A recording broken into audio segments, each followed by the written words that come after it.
అందరికీ praise the lord. బాగున్నారా? ప్రభువైన యేసుక్రీస్తు నామంలో మీకు శుభాభివందనాలు తెలియజేస్తూ ఉన్నాను. ప్రియులారా, ఇది నా వాక్యాన్ని మనం చదువుకుందాం. ఆదికాండము 24వ అధ్యాయము 7వ వచనం. ఆదికాండము 24వ అధ్యాయము 7వ వచనం. పరలోకపు దేవుడగు యెహోవా తన దూతను నీకు ముందుగా పంపును. చూడండి ప్రేమైన దేవుని బిడ్డలారా, దేవుడు తన బిడ్డలకు తన దేవదూతల కాపుదల దేవుడు ఇచ్చాడు. ఆయన దూత మనకు తోడైండి మనల్ని నడిపిస్తూ ఉన్నది. చూడండి, ఇక్కడ గమనించినట్లయితే 34వ కీర్తన రాయబడ్డది, యెహోవాయందు భయభక్తులు గలవారి చుట్టూ ఆయన దూత కావలి ఉండి వారిని రక్షించును. కీర్తనకారుడు అంటాడు, ఇదిగో ఆయన నీ పాదములకు రాయి తగలకుండా తన దూతలకు ఆజ్ఞాపిస్తాడు, వారు నిన్ను ఎత్తి పట్టుకుంటారు. ప్రేమైన దేవుని బిడ్డలారా, అలనాడు ఇజ్రాయేలు పక్షముగా ఒక దూత బయలుదేరి వచ్చి శత్రు దండులో చేరి 1,85,000 మందిని సంహరించింది. ప్రేమైన వారలారా, ఎలీషా కాలములో మరి ఎలీషా చుట్టూ దేవదూతల సైన్య సమూహం ఉన్నట్లుగా చూస్తాం. ఆ గేహాజీ మరి అతడు బయటకు వచ్చి చూసినప్పుడు దేవదూతల ప్రొటెక్షన్ అనేది చూశాడు. శత్రువు భయము మనకున్నదేమో, ఎవరు ఏం చేస్తారేమో అనే ఆలోచన మనకున్నదేమో. ప్రియులారా, మరి నేనేమైపోతానో, పెద్ద పెద్ద వాళ్ళే నాకు శత్రువులుగా మారిపోయారు, వారు నాకు విరోధంగా వ్యవహరిస్తూ ఉన్నారు. ఇంటి దగ్గర చూసిన శత్రువులే, ఆఫీస్ దగ్గర చూసిన శత్రువులే, తోటి పనివారు పని దగ్గర శత్రువులే. నీ క్షేమం కోరే వాళ్ళు ఎవరు కూడా లేరు. నీ అన్నదమ్ములు నీకు వ్యతిరేకంగా కావచ్చు, నీ అక్క చెల్లెండ్రు నీకు వ్యతిరేకంగా ఉండవచ్చు. ఎక్కడ చూసినా శత్రు భయం నిన్ను వెంటాడుతున్నదేమో. నా ప్రేమైన దేవుని బిడ్డ, నీవు ఒంటరిగా లేవు. దేవుడు నీకు తోడుగా ఉన్నాడు. తన దూతల సపోర్టు దేవుడు నీకు ఇస్తూ ఉన్నాడు. వారు నీతోనే ఉంటారు. నీ పాదములకు ఏమీ కూడా రాయి తగలకుండా వారు నిన్ను ఎత్తి పట్టుకుంటారు.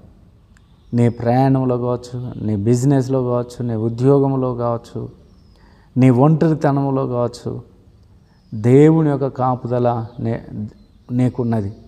ఇజ్రాయేలును కాపాడువాడు కునుకడు, నిద్రపోడు. ఒకసారి దానియేలును జ్ఞాపకం చేసుకోండి. శత్రువులందరూ కూడా ఒక దిక్కై దానియేలు మీద నింద మోపి ఆ సింహం బోనులో పడవేశారు. ఆ సింహము దానియేలును ఏమి చేయలేదు. అక్కడ దేవుని యొక్క దూత ఆడ ఉండి సింహపు నోళ్లను మూసింది. ప్రేమైన దేవుని బిడ్డలారా, శద్రకు మెషకు అబేద్నెగోలను చూడండి. శత్రువు మూక మరి వారికి విరోధముగా మాట్లాడి వారిని తీసుకుపోయి ఆ యొక్క అగ్నిగుండంలో వేశారు. వేసింది 3 కనబడింది 4. ఆ 4వ వ్యక్తి ఎవరంటే దేవుని యొక్క దూత. అపాయం ఏమీ రాదు, దేవుడు నీ పక్షమున ఉన్నాడు. ఏ తెగులు నీ గుడారము సమీపించదు.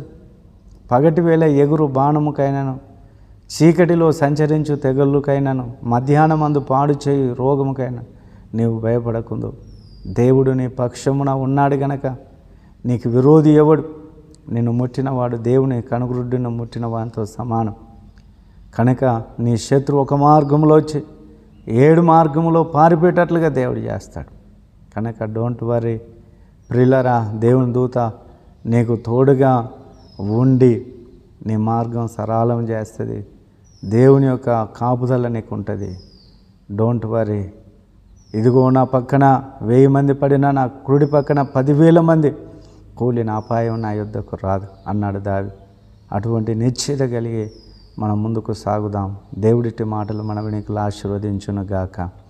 మహోన్నతుడైన దేవ, కృపగలిగిన తండ్రి, మీ ఘనమైన ఉన్నతమైన నామమును బట్టి వందనాలు. ఇది నా వాక్యమును బట్టి వందనాలు. ప్రభువా, మీరు మాకు నీ దేవదూతల కాపుదల మాకు అనుగ్రహిస్తున్నారు. అందును బట్టి వందనాలు స్తోత్రములు చెల్లిస్తూ ఉన్నాం. ప్రభా, ఇటు నీ చేతో మేము ముందుకెళ్ళినట్లుగా చేయండి. ఈ మాటలు వింటున్న నా ప్రియ సహోదరి సహోదరులను మీరు ఆశీర్వదించండి. వారికి మీరు తోడైండి. వారు చేయనదంతయు సఫలపరచండి. వారి బిజినెస్లో, వారి యొక్క నాయన వృత్తిలో, వారి యొక్క జాబ్లో మీరు తోడైండి.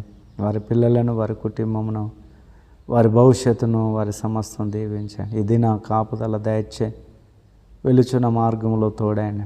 మీ దయగల నీతి అనే దక్షిణాస్తాన్ని బిడ్డలకు తోడుగా ఉండ దయచేయమని యేసు నామములో ప్రార్థిస్తున్నాము తండ్రి. ఆమెన్.